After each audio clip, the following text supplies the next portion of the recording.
Hello students, in this lecture we will see that what is the conversion of a Mealy machine into the Murray machine. This is the transaction diagram of a Mealy machine. Now convert this transaction diagram into the transaction table. So first see that this transaction table consists of the for state Q0, Q1, Q2 and Q3.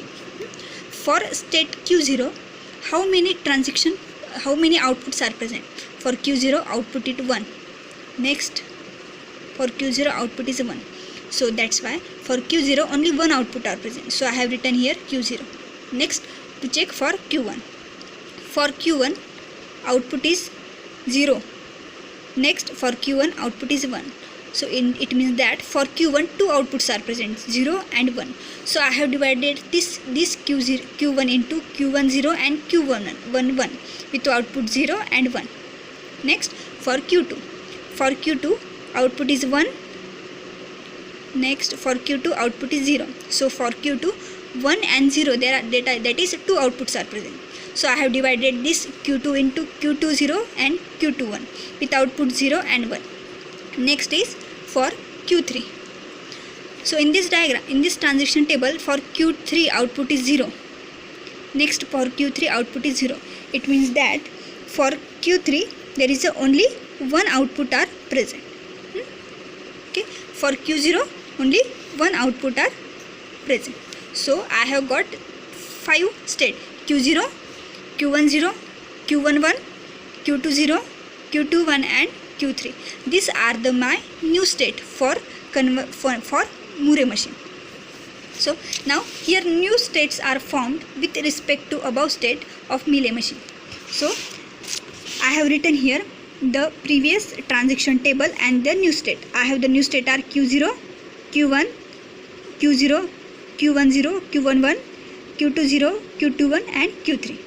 So next is this is the transaction table of a Murray machine with respect to this state. So I have here written new state Q0, Q1 0, Q0, Q1 0, Q1 1, Q0, Q1 0, Q1 1, Q2 0, Q2 1 and Q3. Okay. Now next is the for input A and B.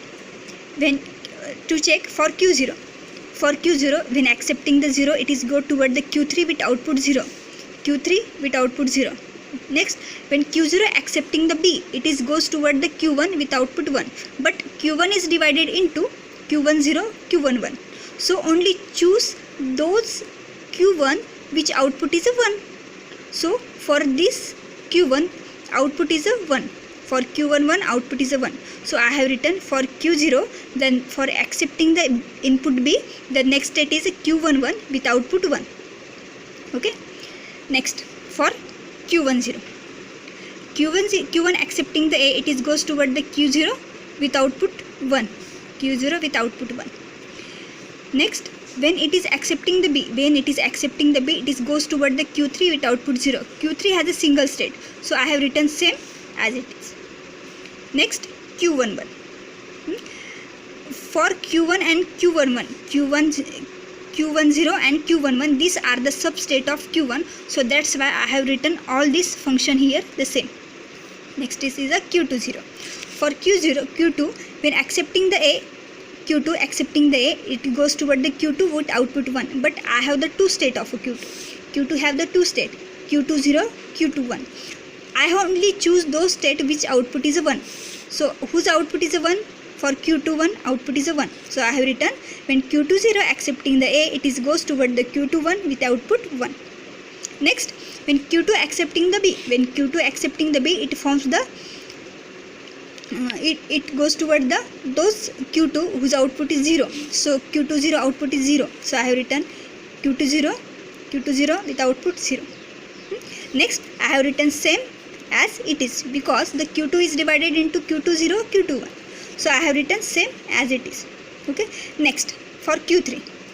When Q3 accepting the A, it is goes toward the Q1 with output 0. But Q1 is divided into the two state. So I have only choose those state whose output is 0. So Q1 0 output is a 0. Okay. Next, Q3 when accepting the B, it is goes toward the Q0 with output 1. So Q0 is output 1. So I have written as it is because Q0 is not divided into the any state.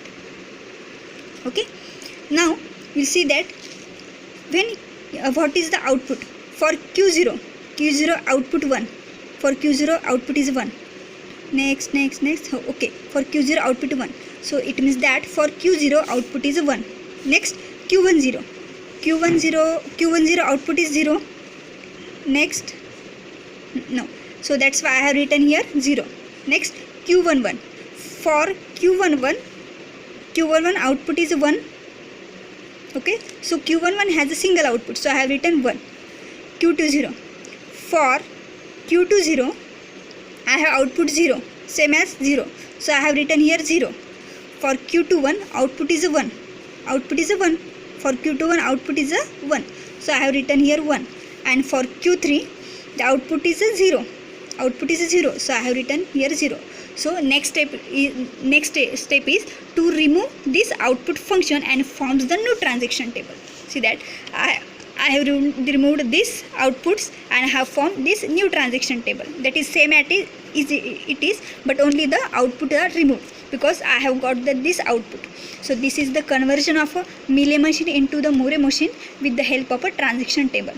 I hope all students are understanding the concept of the conversion of a Mealy machine to Moore machine. Now we will meet in next lecture with the next new topic. Thank you all.